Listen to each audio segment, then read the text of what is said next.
What Airstream do you choose is a legitimate question. It's a hard one to answer. I'm going to tell you what our experience was when we were shopping for our Airstream. It took us probably about a year to finally decide to get one.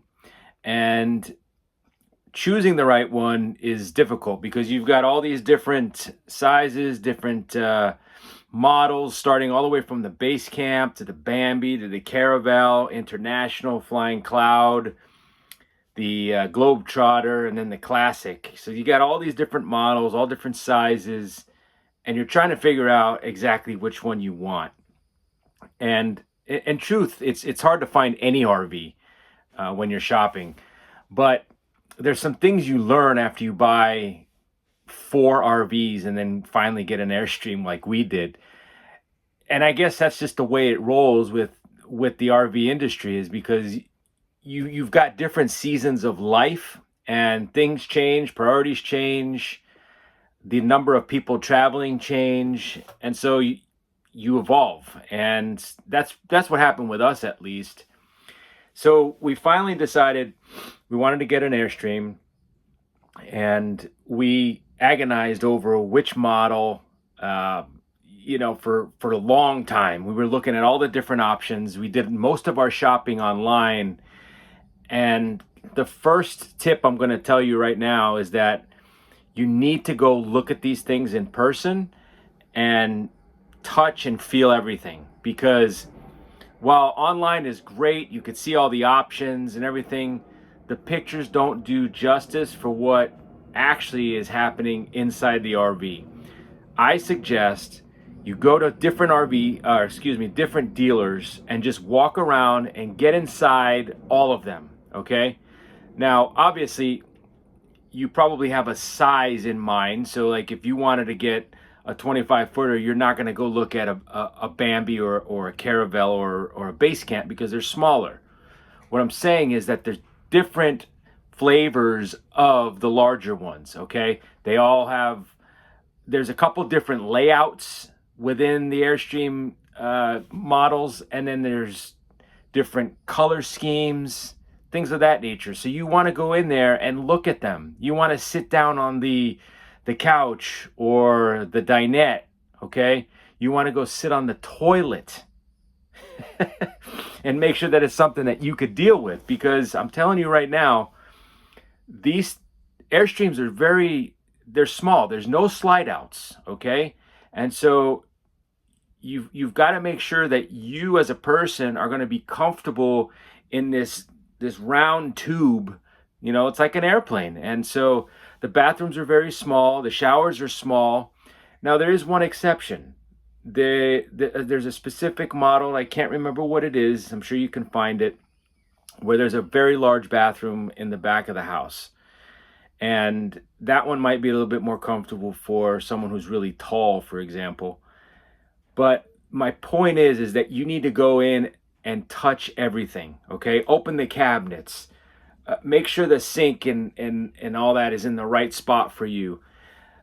Sit down on the dinette and look at the TV. Are you going to be able to see the TV the way you want to see the TV? So for example, my wife was really in love with the Pottery Barn for a long time, okay? And the Pottery Barn has a nice couch on the back wall, or I should say front wall, and then it's got a dinette in front of the couch, and then in front of that is the TV. And the dinette kind of, when you're sitting on the couch, it distracts some of that, the TV watching, So it's just these little details that you may not think about when you're looking online, for example. We didn't realize it until we saw them in person, and then really started to think about these things that come to mind for us. And the reason this happened is because in the previous, or I should say the first three RVs that we had, we hated the jackknife couches. They were just awful. They're very, very, very uncomfortable. And then in our fourth RV, we finally got one with recliners, and it was very comfortable. And that was one of our biggest pains in the previous RVs. And the truth is that it held us back from an Airstream because of the situation that they have going on in here with these with these dinettes. They're not the most comfortable, and I'm going to tell you that right now. It's not the most ideal situation for comfortability, if you're just lounging and watching TV. Now, other Airstreamers may disagree with me, but they're not that comfortable. But we decided that there were a lot of other things that were outweighing the couch situation. So that's why we still went forward with an Airstream, and we're very happy with it. But that's just an example. You got to really think about some of the pain points and the things that you want in an RV. The other thing that to consider that we didn't realize until after we bought this thing is the bed situation. Now, Airstream has the twin setup and then a queen setup. And oddly, the twins sell a lot more than the queens do. And for whatever reason, that's fine, right? We went with a queen.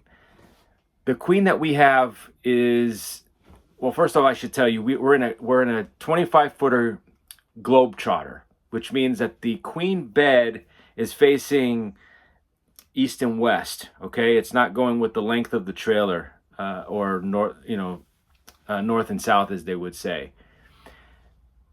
With the other models, everything faces north and south, whether it be a queen bed or a twin bed. And one camping trip that we were on last month, we woke up in the morning, and of course, in the bedroom, you're just surrounded by windows. And that was one of the main things we wanted an Airstream for, is because of the panoramic views. It's just, there's no denying that there's no better view. You can't get that in any other type of RV. Anyways, we woke up, we opened the curtains without even getting out of bed, and we realized, holy cow, we can actually see outside without even getting out of bed. Obviously, the window behind us, right? We can't, but if you turn your head this way and look forward, we could see everything. Now, picture this. If the bed is facing north and south, your head is, all the windows are behind you. So if the panoramic is like this, right? And so you're just facing forward. You're just looking down the galleyway of your trailer towards the front or the back, however it's situated, and you're not getting that view. And that was something that dawned on us, like, wow, this is really cool that it worked out that way, because it would have sucked a little bit if we wouldn't have noticed that and then bought a 27-footer where the bed was actually facing north and south. So that's just food for thought for someone that may be looking into, a trailer like this. The other thing is the outside. Okay, obviously it's aluminum. They now come with the clear coat on it, just like a car. So taking care of them, maintaining it is a little bit of work. All right, getting on the roof is not like a normal RV. There's no ladder. And of course, since it's round shaped, it's challenging, I should say, to get up there. You need a tall ladder, and then you're basically like Spider-Man crawling around up there because it's tight space. So make sure that you understand that as well, that maintaining the roof is challenging. The other thing would be storage. All right, the outside storage is next to nothing. It doesn't compare to any type of other RV where there's plenty of storage space on the exterior. And that even goes for some of the bigger model Airstreams. Be prepared to use your truck bed as your main storage for everything. Now, what that means is you're going to need some sort of topper over your truck, like a camper, I guess is what they used to call them. Now they call them toppers. Or you're going to need a bed topper. It just goes over the bed. And because you don't want everything exposed to the elements, and you don't want stuff getting stolen. So consider that as well. It's a big deal. Like, for example, in our model, there's one storage bin on the outside that is tiny. Okay, you can't fit a lot of stuff in there. You can put a little bit of essentials, maybe some tools and whatnot, but you're not getting much in there. The bumper has some space in it. The bumper is not locked. You don't want to put anything that, is valuable in there, okay? So outside of that, all your storage is going in your truck. The storage space on the inside as well could be challenging for some people. A lot of people like to take a bunch of stuff with them. And, you might not be able to do that in a 22 or a 23, 25 footer, even a 27, okay? Now, for us, there's plenty of space in here for what we need. You got overhead bins over the dinette, in the kitchen, and then you got space underneath the benches. I mean, it's plenty of space for us. So that's another thing you need to consider. And that's why I say you need to go look at these things in person. Open every cabinet. Open all the storage bins. Open the drawers. Okay, the closets. I should say the closet in the bedroom, and the closet in the galleyway, or the hallway, I should say. Where you would store clothes. So there's all these little things that you need to think about that are a little bit different if you're coming from another type of RV, because again, the storage is completely set up differently. The other thing is, if it's your first RV, okay, and you've never towed before, do you want a single axle or do you want a double axle trailer? Now, with Airstreams especially, you'll get double axle once you hit the 23 foot and up. So for like the Bambi and the Base Camp and the Caravel, you're only looking at a single axle trailer. Now, for me, I always prefer a double axle trailer just because I like the safety net behind it. But some people might not want such a large trailer, or a long one. So that's something to consider as well. The next thing is length, right? How long of a trailer do you want? We knew we didn't want to go too long, like for example, classic, the classic model is beautiful, right? But it's 30 feet, 31 feet. I didn't want that, so that's why we went with a 25 footer. Now with the Airstreams, the next thing you want to consider is the weight. They are heavy, especially on the tongue. Super heavy on the tongue. So for example, this 25 footer is 880 pounds tongue weight. That's from the factory. That's not including anything else that I may have put in the little storage bin, or that's in the front of the trailer, in our closets, things like that. Okay, from the factory, 880 pounds. Comparing that to the trailer that we came from, which was 24 feet in length, it was 4,400 pounds dry weight, okay, and 430 pounds on the tongue. So we more than doubled the tongue weight and only put on an extra 1.5 feet of total length of the trailer, right? So you can see that the difference between a regular RV and a Airstream is going to be extremely different. Now, speaking of tongue weight, this is where I'm going with this. You got to make sure that you have enough tow vehicle to handle it. And that's an entirely separate topic that I'll talk about, but it's super, super important to understand before you even think about getting an Airstream. You need to make sure that your tow vehicle can handle it.